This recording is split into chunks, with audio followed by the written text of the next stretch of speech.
I want to welcome you all here today. It's a bittersweet occasion, no doubt, but we all know that President Carter lived long life. He lived 100 years, and the world has been blessed because he was in it, for sure. And since 1984, President and Mrs. Carter would build 1 week out of every year with Habitat for Humanity. They would pick the location, sometimes in the U.S., in alternating years internationally. And they usually picked a location based on whether some need that they perceived that they could help the community with by bringing them together to build housing. Throughout their lifetime, President and Mrs. Carter have built alongside 104,000 volunteers at their Carter Work projects, and they have built 4,447 homes in their lifetime with Habitat for Humanity in 14 different countries. I was able to go to Eagle Butte, a middle of a Native American reservation in the middle of South Dakota, where I asked our homeowner we were building with the first day, I said, do you believe you're going to have a house at the end of the week? Because I'd seen it happen. And what happens at that Friday ceremony when you hand the homeowner the keys, and he had just seen too many failed promises on the reservation. And he said, no, I don't believe. And it was full of despair in his voice.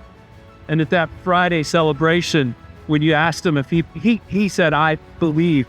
And that's the power I think President Carter brought, was his commitment to human dignity and economic opportunity, and that he was able to give that family and so many others the belief that the impossible was possible, that dignity can be restored through a hand up and not a handout.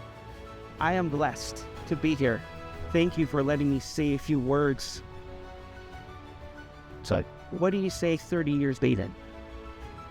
When you were 15 and you had no idea what your life is going to be like.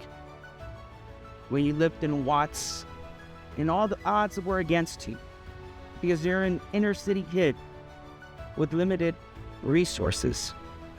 And now 30 years later, I am thankful and blessed to be here and work in the affordable housing industry as well. Everything is full circle, all thanks to the plan God has and the plan that Jimmy Carter had to work with Habitat for Humanity. We had the privilege of meeting Jimmy Carter, Rosaline. I saw them building my home.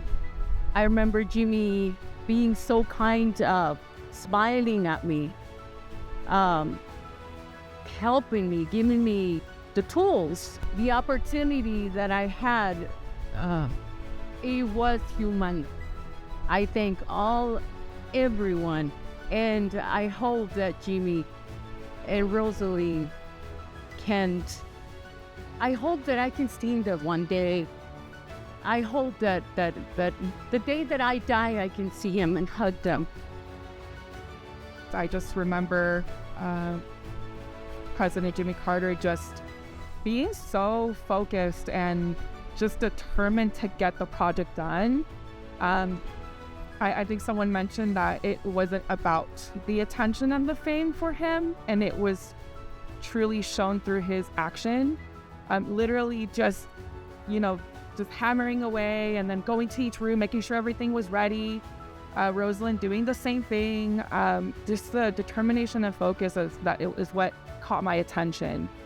And it was never about them. It was always just about just getting the job done.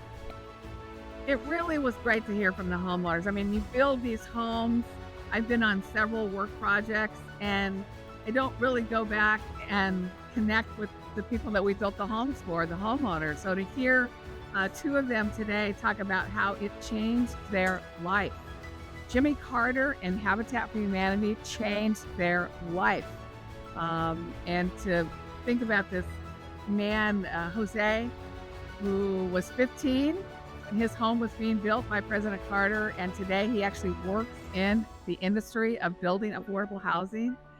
He's got a finance degree. I mean, having your own home changes the trajectory of yourself as well as your children and your neighborhood. So it was really inspirational and impactful to hear from the homeowners. So I just want to say that if there's anything we can do to carry out President Carter's legacy as we leave here today, it is to think about how we can show kindness to someone today and every day in the future. Think about how President Carter would treat that person in front of you and follow his lead.